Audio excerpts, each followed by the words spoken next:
Hello, everybody. Friends, Romans, countrymen, Covenant members, banished members, members of other post-Covenant splinter groups, UNSC, troops, politicians, members of the Spartan program, all welcome. You are here with me. I'm Alex Evans. I'm editor of Wargamer.com. This is one of our live video AMA events that we run. It's where we welcome colleagues and friends from tabletop game designers, publishers, retailers, content creators, all of these people, and kind of prominent, fun individuals from across the industry to share their insights. In this particular case, we are privileged and delighted to welcome two pals from Mantic Games. We have Ronnie Renton, CEO of Mantic Games, and Clive Stone, who is head of direct sales at Mantic Games, but also a big boss of Team Halo in terms of one of the principal sort of product leaders on the game, and also, I'm told, chair of the rules committee. So if you're an active player, keep that in mind for your questions. I'm one of the crazy people, basically. Yeah. You need a few of them in each company. All right, let's cover off one thing. If by some strange chance you're here and you haven't heard of Mantic Games, they are one of the world's biggest creators and publishers of miniature war games, based in Nottingham, the United Kingdom, along with some of their primary competitors in the sort of what they used to call the Lead Belt in that northern English town. Times just earlier this year with this showing off, but it's very much the Lead Belt these days. But absolutely, as a belt, but it's been known as a Lead Belt, and that's how it should remain. Absolutely. I mean, keep the dream of lead alive. Ronnie here, boss of Mantic, started the company back in 2008, 2009, after working as a managing director at good old Uncle G-Dubs Games Workshop. His first big success was Kings of War, kind of rank and flank fantasy war game. It was set up as, you know, a comparable experience to Warhammer Fantasy, but better and cheaper. And as a result, it's still around here and doing great guns these days. And since then, they've done loads of other games. They've done Dead Zone, which is kind of another skirmish game, Dreadball, Armada, and Warpath, which are currently launching the Epic version of Warpath as well, which is another thing that Mantic's doing right now. But what we're here to talk about today is Halo Flashpoint, the official Halo tabletop miniatures game by Mantic Games. Loads of stuff going on for that game. We're going to get started with our questions in a minute, so keep those coming in. If you haven't seen the message already from the mods, you can send your questions in by clicking the speech bubble in the top right, and that will open a text chat. Put your questions in there, and I will be picking the best ones out of there to ask our guests. But there's one other thing we should cover off before we get started, and that is that we have a giveaway going on.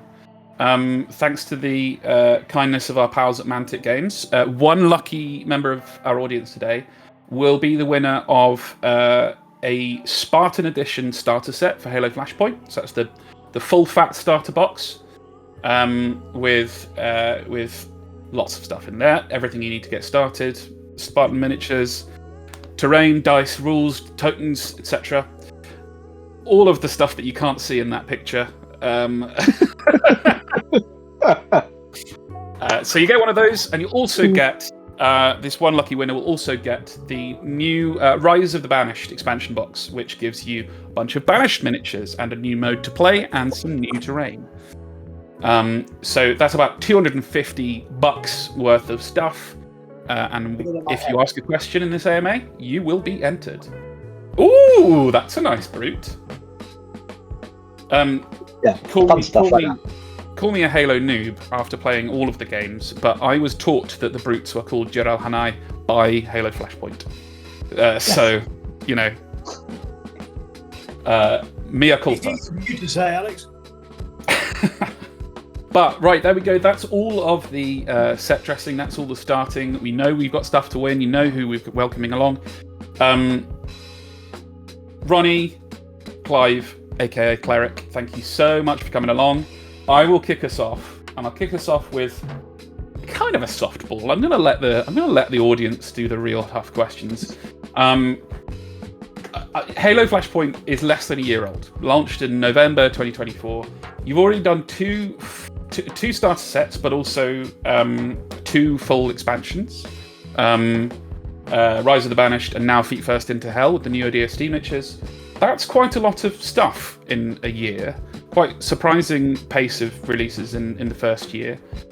What's behind that? How have you managed to do that?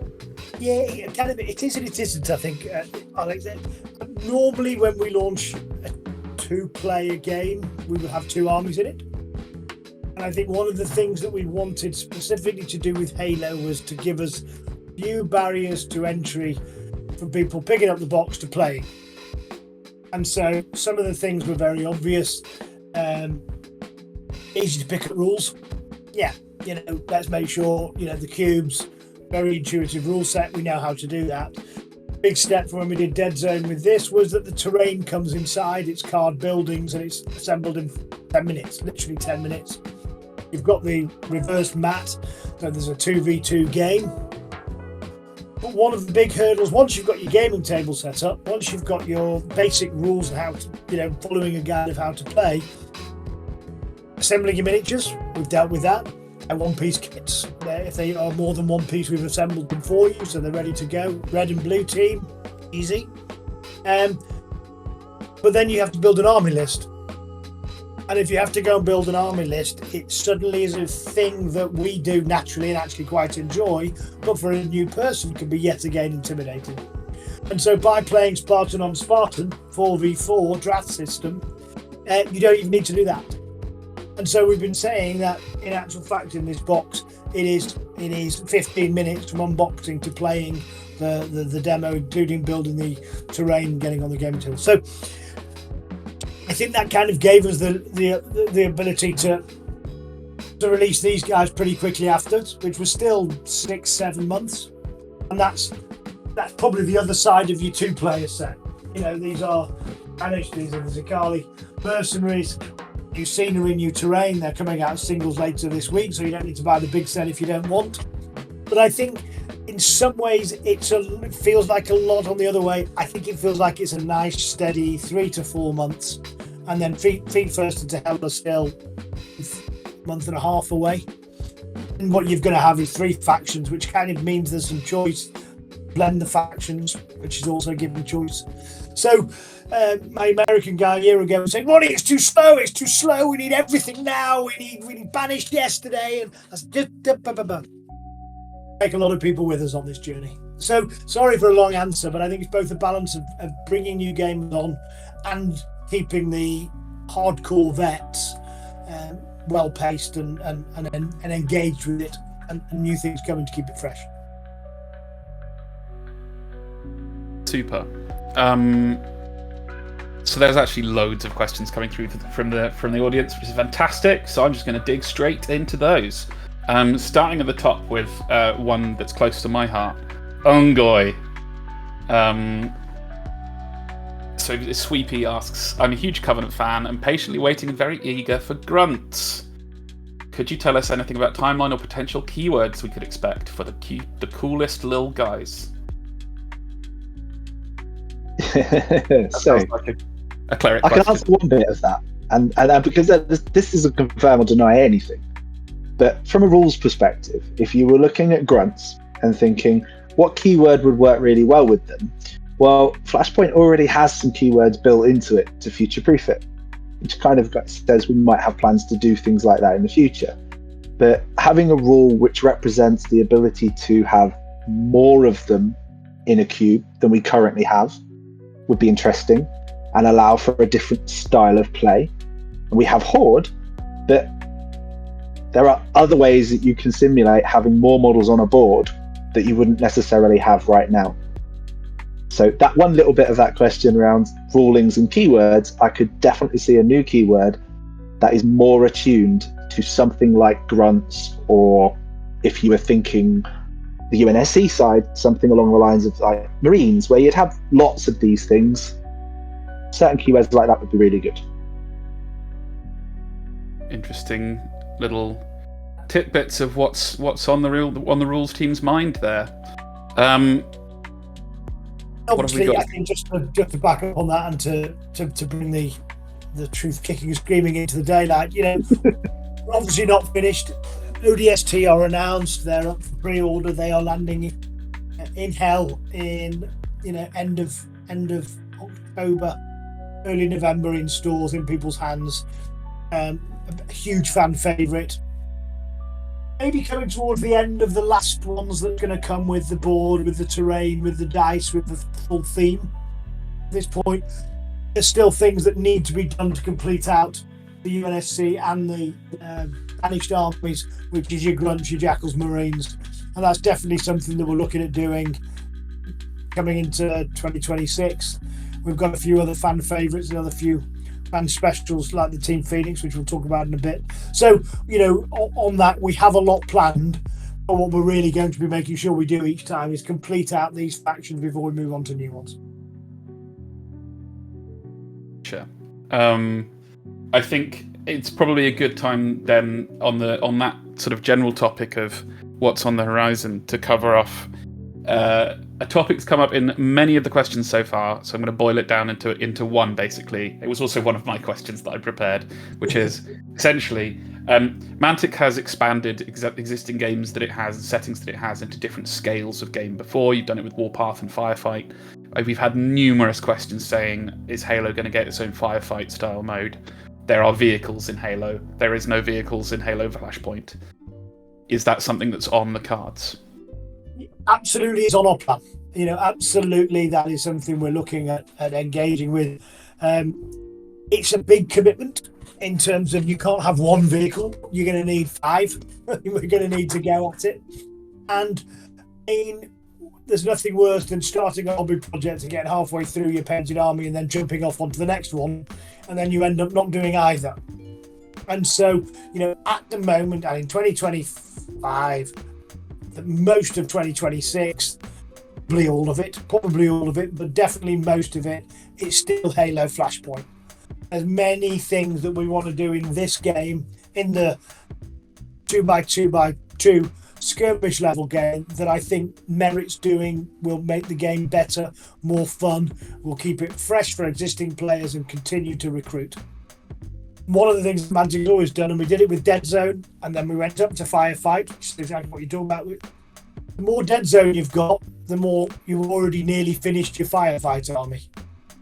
So, if you keep adding your Spartans and painting them and building them up, if you go and do the sci-fi terrain, there's the card packs, there's also the plastic stuff. If you get into that as another hobby project, everything you've got will translate into the Firefight version. We will not do it at a different scale. So the more Halo Flashpoint you've got, the more Halo Firefight you've already got. And so it's very much our plan that we won't change the scale. We won't make you buy everything again new. That's not the way we roll. We will really let you. So do we want to do it? Yes. We're dealing with licensees. We're dealing with tooling of vehicles, expensive and big. But is that where we're heading? We'd love to think so. We're talking about it, and if we can do it, we absolutely will.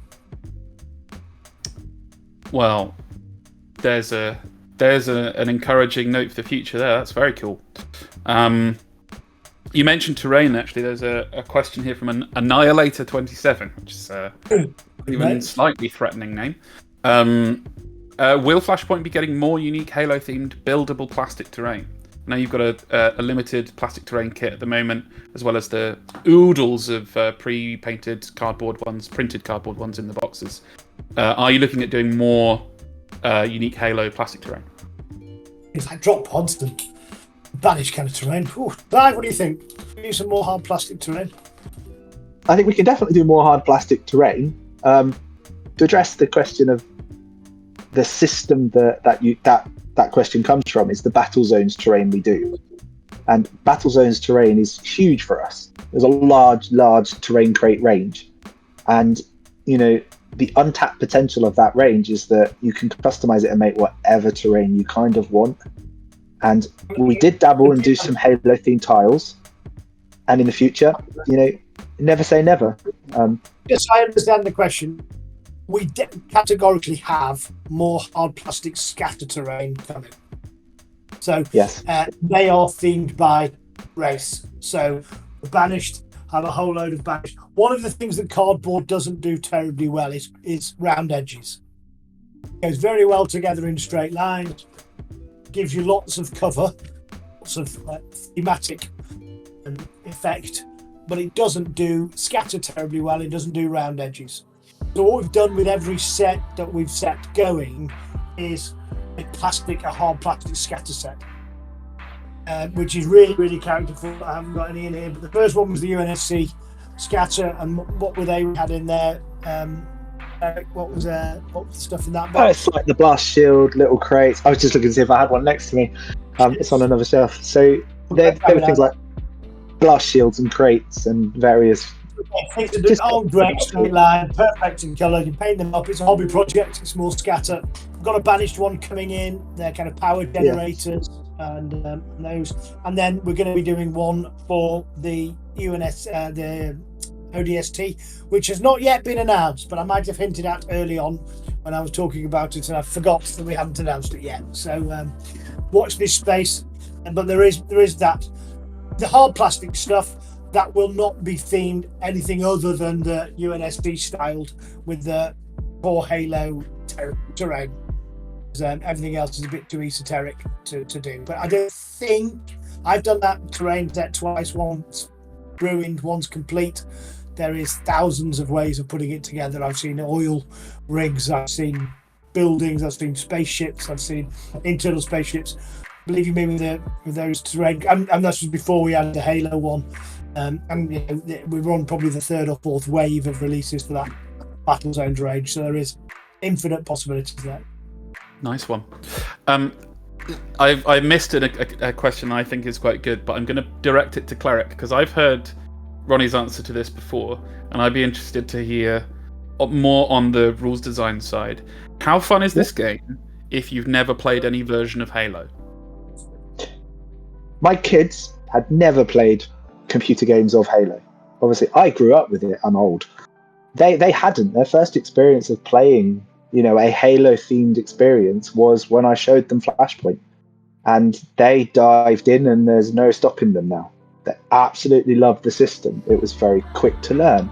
It's one of those things. Like Mantic has this mantra of all our game systems, which is easy to learn and hard to master, and that is absolutely at Halo Flashpoint's core. Anybody can pick this game up and play. We do demos 15 minutes in, and 9 out of 10 times we can walk away from the demo by turn 2, turn 3, and people are playing themselves, and they just get it. It's quite easy to do that with. So all the experience I've seen, and I've done lots of tournaments, lots of demo games, stores, store owners, normal people, everyone, they kind of just love it. It's fun, it's easy, and you enjoy it. When you start rolling 8s and things start exploding, and you kill models, but then they're coming back and they're respawning, you're like, this is great. Even that model you spent hours and hours painting is like your best paint job ever.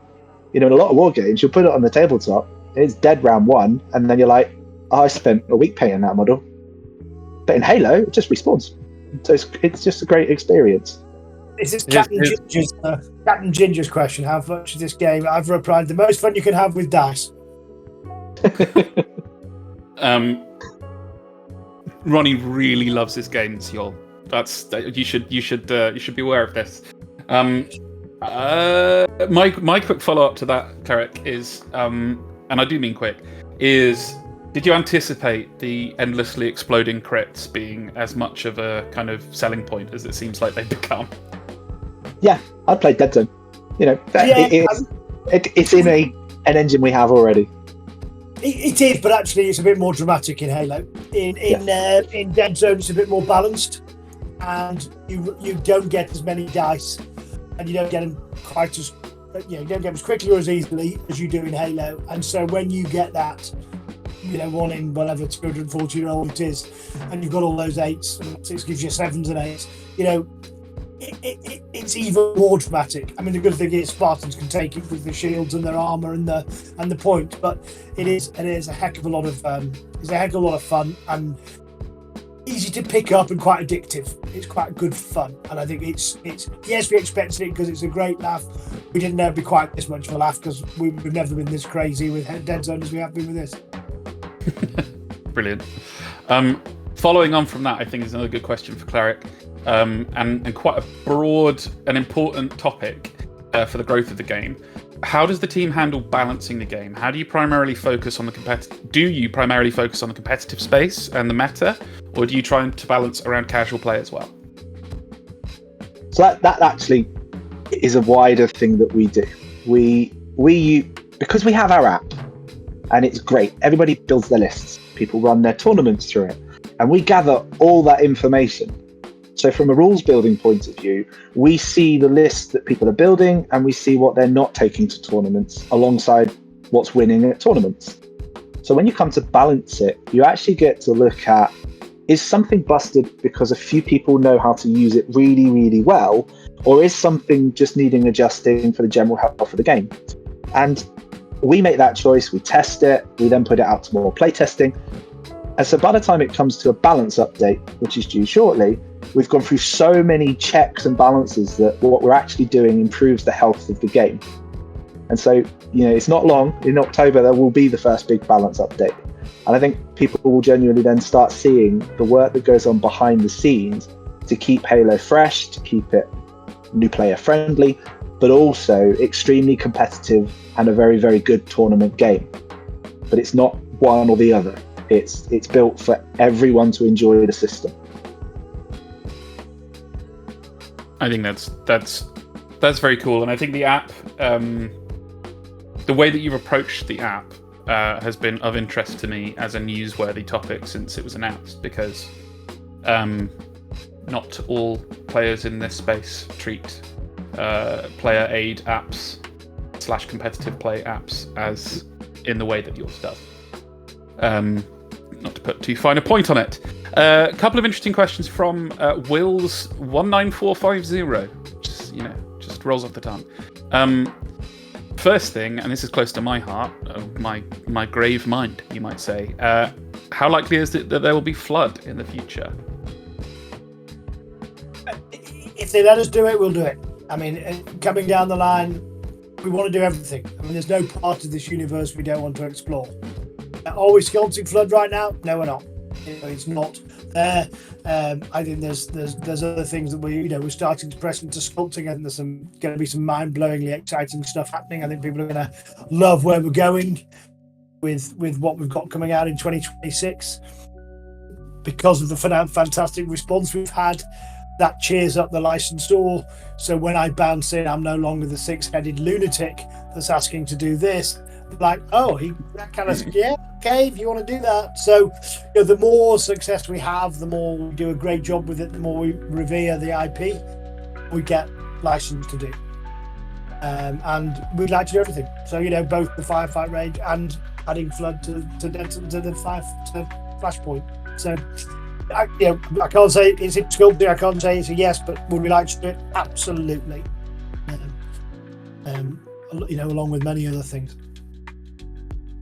The enthusiasm alone is happy news for me. I just want to see some tendrils on my tabletop. You don't have to do the actions. This is a really interesting one. This kind of touches on one of the things that I was going to ask in my questions as well. So it's great to have this from a real person rather than me. Lil Stinker, which is another great name, asks sort of two connected points. Firstly, is there any potential for Flashpoint to explore concepts not found in the Halo video games, like armor or weapons not in existing lore, or even units and lore not found in the video games or books? And connected to that, we have a question about campaign or narrative modes, which is one of the things I wanted to ask about. So let's go with the unseen lore first. Is there any potential for that? I have one for you. The answer is no. Halo has a wealth of lore already. It has more novels than you could shake a stick at. It has lots of games already. I mean, we could spend years just simply covering off what is established already before you even got to the point of trying to make it up ourselves. And ultimately, I'm a massive fan of Halo. I want to see things that are already described in Halo. Before we go ahead and try to think up or reinvent the wheel, Halo is already a massively established thing. You don't need to go outside that to find inspiration. And I think we've got our own universe. So if we have creative urges, we stick it in the Warpath universe. Where there isn't a licensor and it isn't. So I think Cloud's answered it spot on, which is our Halo license allows us to explore Halo. And there is already, as we've said, we're chunking through 3 releases in a year, and we've not even scratched the surface. We've still got Flood, we've still got Firefight, we've still got tons and tons of things that haven't been covered. So at this point, there's no plans to go beyond Halo, but there is massive amounts of material that we can work within Halo. And what was the second part of that question? Makes sense. The second part is perhaps a little less cut and dry, and that is, I was going to ask about this as well. The game, so far, most of the game modes have all been kind of built more around the multiplayer experience. Yeah. Well, very much Halo, PvE so far. lore and story. Could we see a campaign or a narrative play system? So far it has been PvE, and it's a great thing because we understand that, and I think we know that audience very, very well. That's what Kings of War was, that's what The Walking Dead was, that's what Firefight and Dead Zone were, and so we've got this wealth of experience. But over the last 15 years, we've also done some world-class dungeon crawlers, and we've done some games with solo play and narrative play. The Here's Negan game was a real fun game where you were filling in a little bit of the IP that had never been written, and you got to conquer the sanctuary. So, I refer the Honourable Speaker to my previous answer, but if they'll let us go there, we think there's a few narrative parts that play better as a narrative game than they do as a PvP game. So PvE versus PvE, and we love to do that. And that's one of the big things I think we're just starting to talk about and look at and see if we can explore.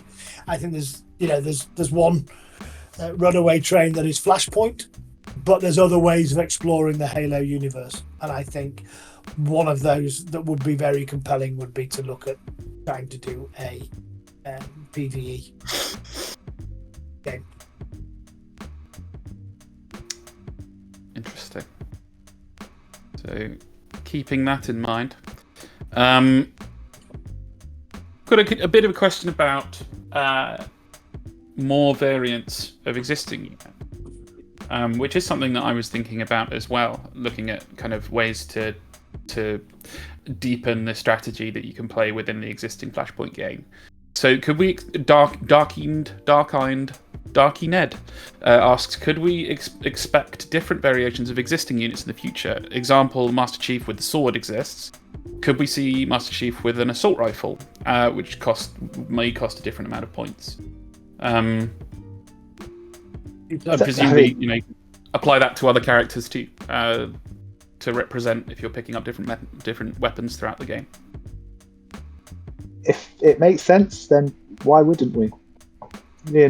Master Chief is pictured throughout his long career with lots of different weapons and lots of cool artwork. Ronnie said earlier, it's if they'll let us, we'll do it.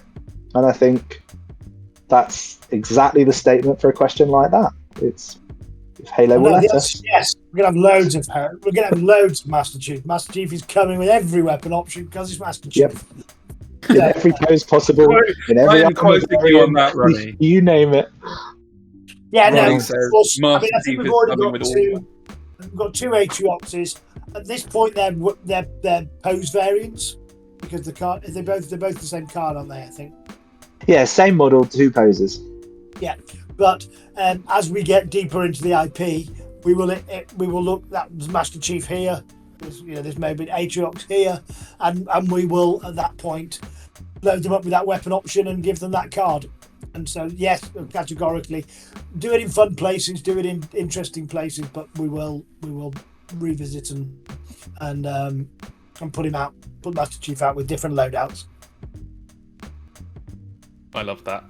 I want to see. You see, I have to give a diplomatic answer, and Ronnie just goes, "Tell them anyway." Yeah. Well, since we're going for it, let's talk about more human models, because there's a question here from Whitons. Are there plans for other human subfactions, Marines, Reach Army, Insurrectionists, etc.? We touched on Marines. Well, the word Marines was mentioned earlier. I'd like to hear some more about Marines. What's the plan?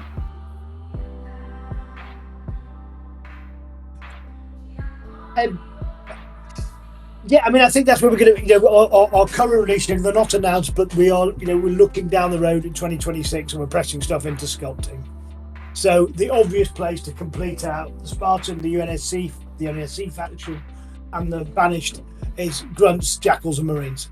And so, those are our proposal that's in front of Halo Studios right now. And as long as they are cool with it, that's the place we're intending to head down towards. There's a few other things in between that they've already greenlit that will be announced, I think, probably just after the ODST have landed. So kind of watch that space, and hopefully we can roll into those other things middle of 2026. Clive's looking at me disapprovingly. What have I done wrong? Oh, I'm not. I've got an image I could share, but it's risky. We don't do risky things, do we? There's no one here. It's just you and me. So exactly, it's not going to be plastered across the internet in 5 seconds flat afterwards, is it? Right, exactly. You should have said that. That's right. Moving on. I'm gonna get away with that one.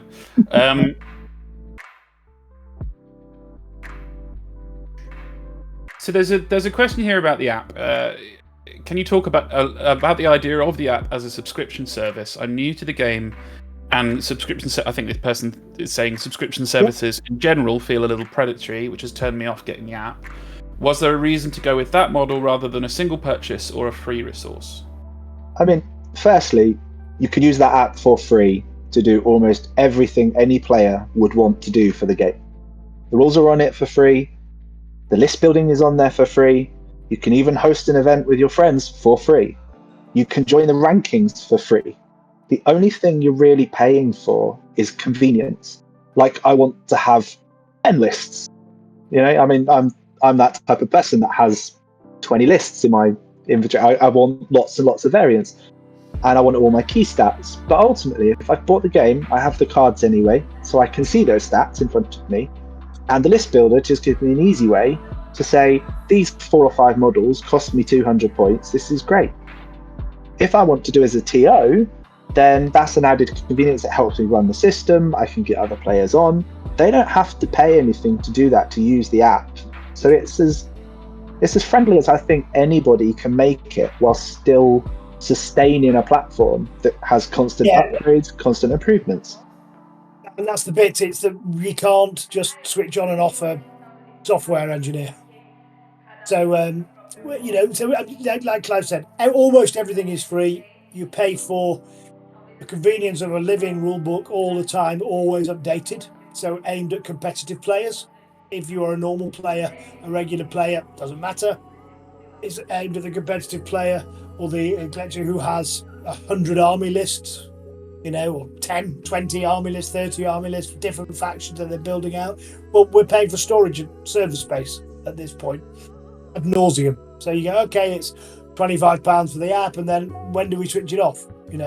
When do we turn your army lists off? Whereas the subscription model, it just stays there and it just keeps running as long as you want. And there's certain things like, okay, I want the rule book that's in the Rise of the Banished, but I'm a Spartan player, so I don't want everything else that's in the Rise of the Banished. So, okay, well, there's 2 ways you can do that. You can either do the subscription model, which will instantly give you all of that, or again, if you don't want the subscription model, there's a PDF of the rulebook in there, and you download it, and it's a couple of quid, and you can stay up to speed with all the rules from all the expansions for a few quid, a few dollars each time. So there is, the subscription services. It isn't only subscription. The subscription, if you're playing a lot and you want everything on your iPad at all times, 20 army lists. A casual player, you get 1 army list, you don't need anything else. And if you're somewhere in the middle, there's a number of options you can pick according to what you want. So if you want to play, download the rule books, done, you own them, you've got the PDF of them, everything's in there. If you want to stay up to date with everything all the time, subscribe. It's about the same price as buying them individually, probably a little more in this case. Some of our other game systems, it's the same price as buying a book, but you've got it. Always up there. So it's something we worked about. It's something we looked at, and we think it seems to be the fairest way. Is however you want to do it, whichever type of customer, type of player you are, here's your different options. And we've still got some work to do in communicating that, because the fact that people feel like it's only subscription, it isn't. Subscription is for a third of the player base. Okay. 80% of the people on it are on it for free. I'm very happy with it. Thanks for that one. So I think I think this is an interesting question, and it could be to both of you actually, but we'll see who fancies it. Outside of balance-related stuff, is there one thing that you felt really good about when originally making or originally releasing Flashpoint, but now don't feel like you nailed quite the way you wanted to at the time?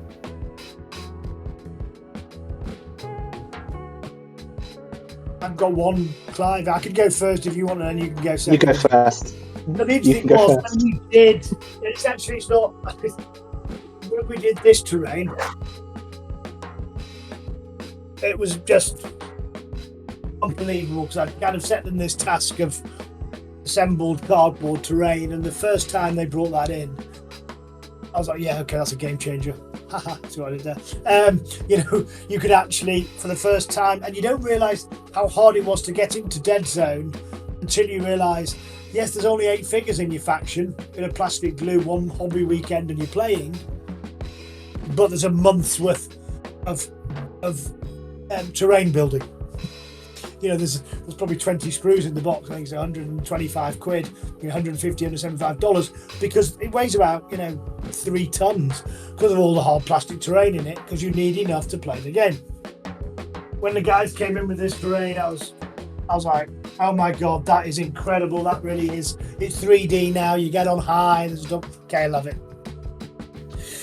We're talking about the spec of Rise of the Banished. We'd started sculpting them, and I said, and actually it was Cleric's idea. He said, why don't we put it all in a box all together? And I said, well, that's fine, but that one has terrain, and this one, what else can we put in it? And then I just... What terrain? Well, and the other thing was, all the time when we're looking at pictures and we're sculpting them, we're looking at, this themed backgrounds. The images up there have this very cool orangey, reddy, grey kind of vibe going on, which looks very different than this world. And so I said to the guys, how about terrain? And they went, no, Ronnie, we've only just got over the PTSD from the last set. That took us to our absolute limits. No, we're not going there. Don't be ridiculous. So you go, okay, fine, I'm asking too much. Driving home, driving back, driving home, driving back. Sat there going, but look at it, it's so gorgeous, it's that theme. And so eventually I came and I said, well, you know how I'm the boss?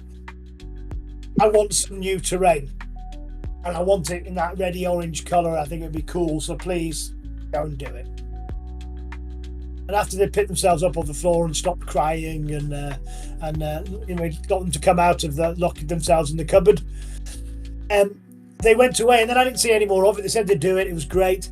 And I thought what they'd do is take the original stuff and put a new skin on it and just recolour the terrain. And what they did was they found ways of getting triangles and different edges and little platforms that come out and stick on the front. And it's just remarkable. And it's incredible because not only is it thematic now, it also has a different role in the game. You whack it down, it's got different profiles and different shapes. And what I was so proud of them doing was that they didn't just dial it in when they were asked to go back and do something. They took it to a whole new level that actually made the earlier stuff that was a revolution just 5 months earlier now look like something that was pretty good, but wow, this is what the cutting edge is. So that was something where I thought we'd pushed the envelope, and we had, and then the guys went and pushed it again. Yeah, I think I was surprised by the the shapes that the Rise of the Banished terrain could be, while still feeling strong and also being like just push fit cardboard terrain like the odd ones. Unbelievable. We've got some more people just being really, really excited for wanting their specific favorite faction to come along, like Swords of Sanghelios.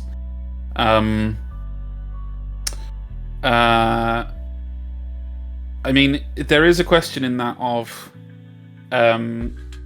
more variants of elites and elite armor styles, and I guess brute armor styles as well. Different ranks within the video game have different styles of armor, different types of helmets, and so on. But I think from the answers we've already had, folks, the answer's going to be the same.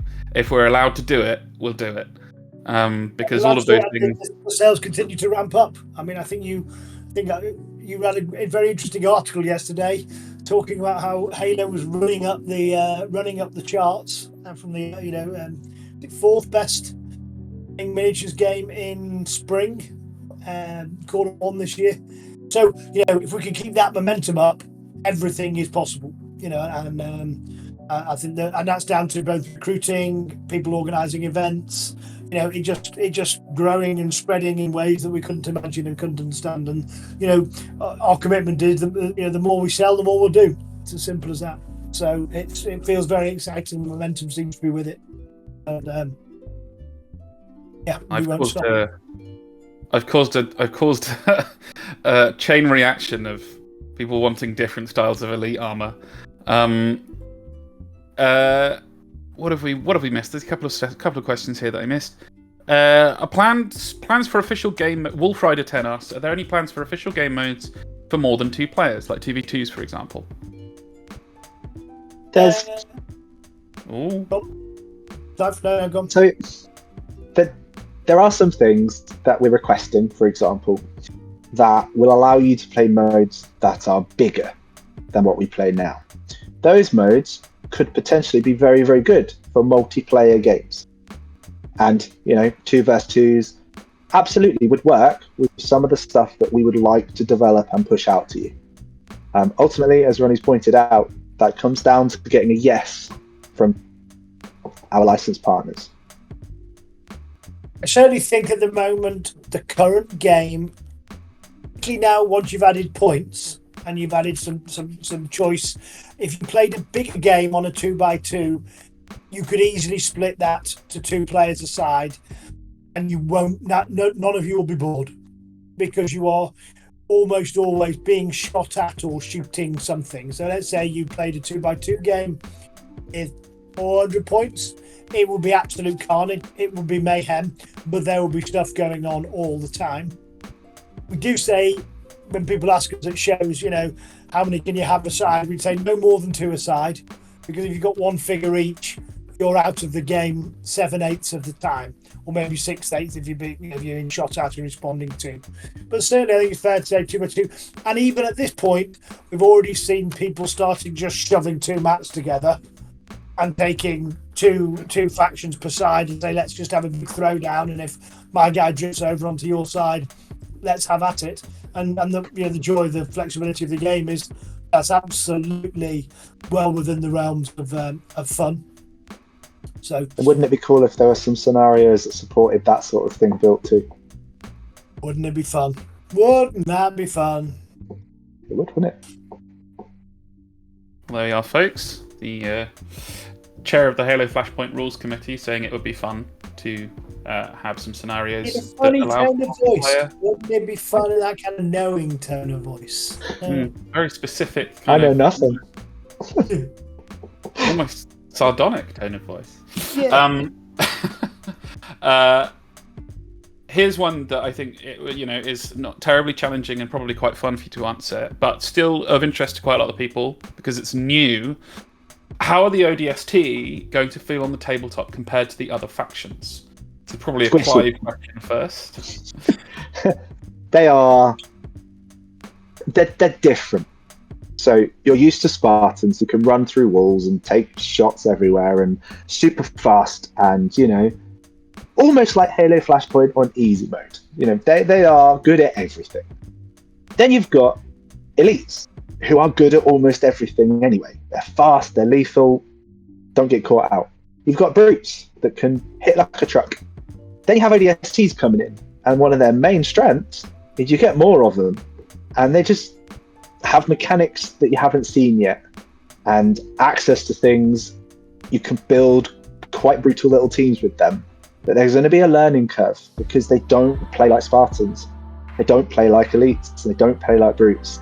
They have a unique flair, and they're going to be a lot of fun, but they will be challenging to start with.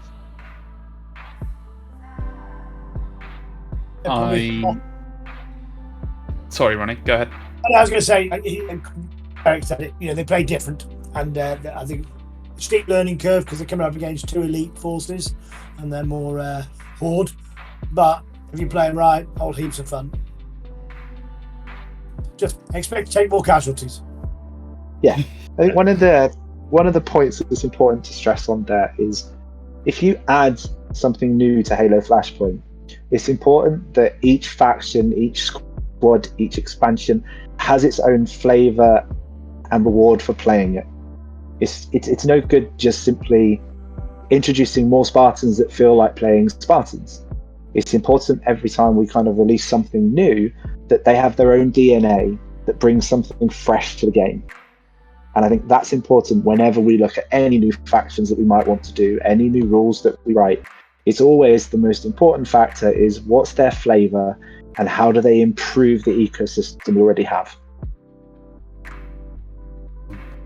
That's a really interesting encapsulation of what you have to think about with all of the potential additions that have been talked about today. People, dearly want to see this, that, and the other. They want to see Marines and Jackals and more variants of elites and so on. That stuff that Cleric just said, that's the process that they're going to have to think through with each of those. Not just how do we make the miniatures look good, but like what are they going to add to the game in the short, medium, and long term. Hey, Alex, can I just... Munchy Dragon has just come back on the app thing where he says, that's not true. Every time I build a list, I see things locked by subscription, like the stats of the add-on weapons.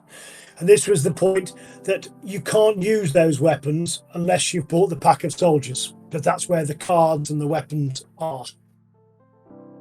If you bought that pack, the army list will allow you to add it, and then you have the card that goes in front of you.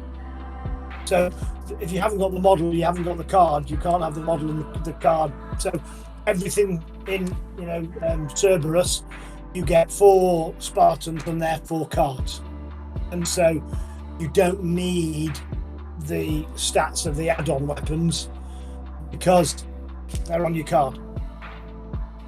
So it's just this idea that people think that there's something on the stats in the army list that isn't there. If you've got that model, you've got the card for it. If you've got the model for it, the card for it, you can put it in your army and you can play it. So we might need to make that clearer on the app, Munchy Dragon. But there isn't anything locked that if you've got the model, you've got the card. If you've got the card, there's nothing behind the paywall that you have all the information. If you download the PDF, it'll have that information. Well, that's the rule book, but that makes sense. I think people think there's something behind the paywall that is you don't get access to as a non-paying subscriber. You don't. It's just a convenient way of seeing it, and the stats are provided. So if I understand, yeah, okay, Smunchy, with fair point. So used to other systems where the cards are immediately out of date on launch, so have to use the app to get the most balanced game. And from what Ronnie's just said, that's not the case here. It's just that those rules are tied to models. If you don't have the models, you don't get the rules on the app or otherwise. And if it's a great question. I think it's something we need to explain better because people think no, it's simply, and if you've got the subscription, that stat will come up for you and it'll print your army list out. But it's a convenience thing, the reminder thing, than the information. That information is purchasable with the models in the stats, in the card, and you've got it all there. Nice one. I know it's a really useful thing to clarify. We are closing in on the last 10 minutes, folks. So this is the point where I'll normally start to be a bit harsher on answers and try and get things moving as more of a quick fire. So here's a question that's come up a couple of times. Are you looking into doing adapting iconic Halo multiplayer maps from the video game into map boards for the game? In short, that one is a yes. We'd love to. Some maps require a bigger game to make them a reality, and you can't do them justice on a 2x2 board. And the one that's going to come up the most, and Ronnie will know it too because he's seen it many times, is Blood Gulch. You know, we all love Blood Gulch, but it doesn't really work on a 2x2 board. It barely works on a 2x4 board. So it's one of those things that I think is for the future. When we can do it properly, then absolutely, why wouldn't we want to?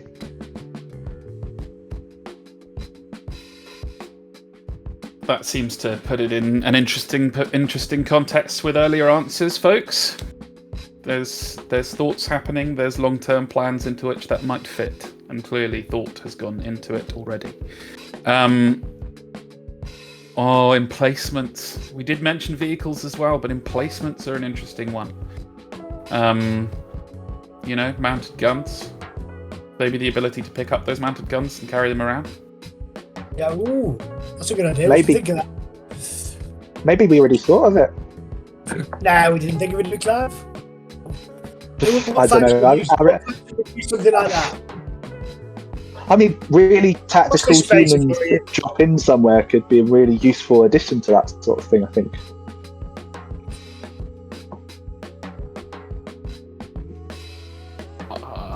Where have we got to? There's a couple more questions that I maybe missed.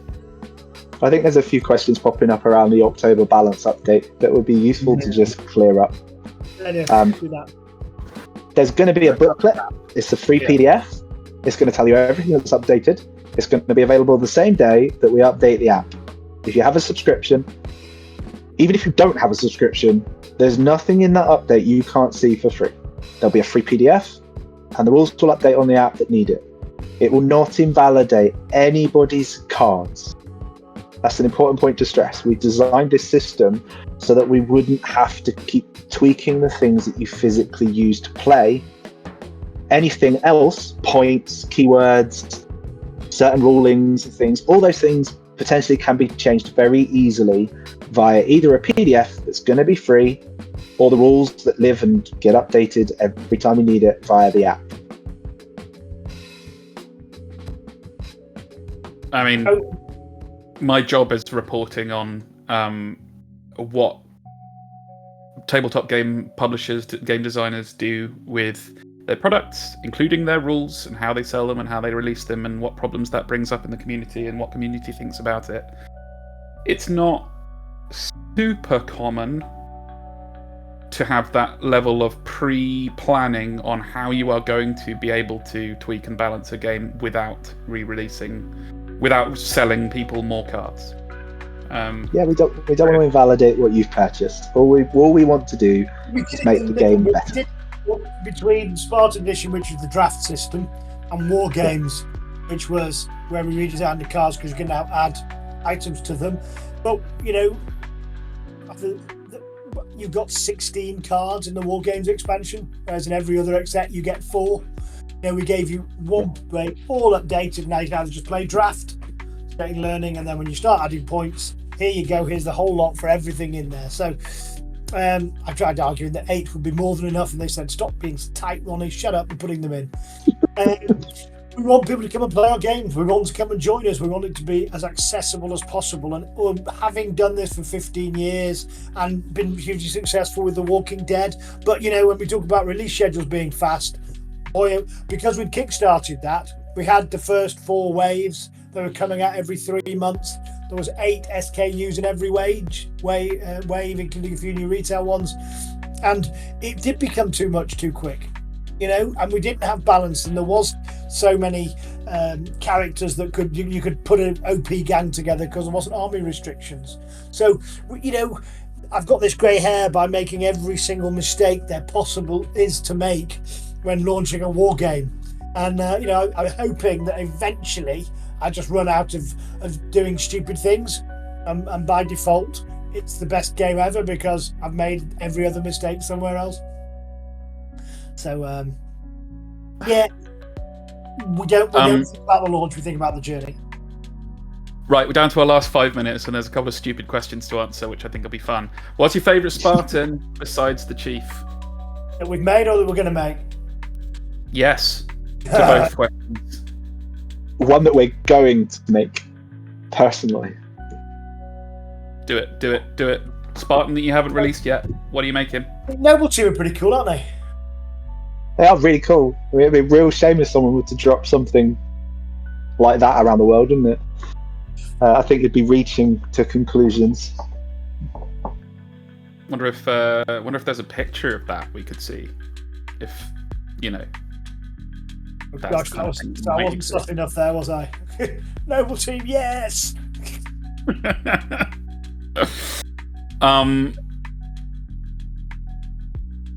What was the other fun? Ask for forgiveness later is kind of a real good key here, isn't there? Tell you what, you're going to get killed for that one, Cleric. Nice. I just slipped of the finger, I think. But... Oh no, keyboard malfunction. Yeah. That is super cool. I think it's something that people would have been waiting for and expecting and hoping for a long time. I know my Halo fandom got reactivated by Reach when that came out. Like I'd kind of dropped off a little bit, and that's so cool. And bringing it back to the story point. I know that there's nothing to confirm there yet, but there's one of the things that Reach did was go, oh hey, let's jump a little bit in the timeline. Let's show you a different part of the overall lore, and we'd love to see that with Flashpoint as well. Yeah, I mean, like I said. Yeah, and I think they're getting a little bit more relaxed about, and there's other games out there. I mean, we had it when I did the Hellboy game, and you've got Liz and Hellboy and those guys. At no point did those four people ever meet in the comics. But you need a group of adventurers that are good guys, and you need the frogs, and you need the Nazis, and you need the dragon. And so I had to say to them early on, what people are doing is, we're going to set it in your world. The baddies are going to be bad. The goodies are going to be good. But then we have to give the players agency. They have to have choice. And once they relaxed, and when we started sculpting a monkey with a gun and the wild turkey, they were like, yeah, okay, you know what, you've got it. And the more that the Halo franchise team are starting to trust us, they're starting to allow us to go, yeah, we know that never met that, but the truth is what people want to do is play it. They love those characters, they want to paint them, they want to collect them, and they want to use them in a game in a scenario of what if. And it starts with Spartan v Spartan. Spartans don't fight Spartans. It's a training mission. Obviously, that's why you respawn. But the truth is, what they want is agency to go and play. And so we give them that. And the more... Okay, quickfire 2. What's your favourite weapon currently? Cleric, go. Favourite weapon? In Flashpoint, specifically. In Flashpoint. It's a tie between the MA40, because it's just so useful, or the grav hammer, because I'm smashing stuff. Spanker. Exactly the same reasons. You blow people off the. Yeah. You've got knockback on it. Get that sniper out of there. I loved your which also reminded me of a previous Mantic release, Worms the board game. Read the review on wargamer.com right now. That's incredible. Is if you are a strategic genius and are looking for a balanced game that shows off how clever you are, this is not the game for you. No, sir. Not at all. Chaos, where everything goes wrong, might be the one. White-On's collab with the 405th? Question mark. Well, they did in America when I think it was GenCon. They had the 405th there. They had every event we do. There's always someone cosplaying in Spartan armor, and they seem to find our booth nicely. They're sat, and then we take pictures. They're playing the game. Yeah, it's just a cool thing the community does, and we're happy they come along with us. You'll notice in the photo I chose in the Discord to represent this event is just like Ronnie hugging a Spartan. So it happens quite a lot. Different chief armor like Mark 5 and 6. Ooh, that'd be nice. We did talk about. Yeah, we will revisit Chief a couple of times because he's a very cool figure, and he's the main character. So of course we'll revisit him at different times at different places. And if we pick a point, he looks like that. Oh, the tone of Sweepy's questions here is just very, very sort of like. Sort of, Please do this. Please do this. Please give us Arbiter and put him with the chief. But I do concur. That would be really cool. All right, we've got to 5:30. I'm going to do a thing now, which is what I normally do at the closing of an interview, and ask each of you: is there something we should have asked you that we haven't asked you? So Ronnie, what should we have asked you about Halo Flashpoint? Crumbs, that's a tough question. I should have prepared better. This always gets them. Yeah. Why is it going crazy? And was that asked? Why is it shooting up?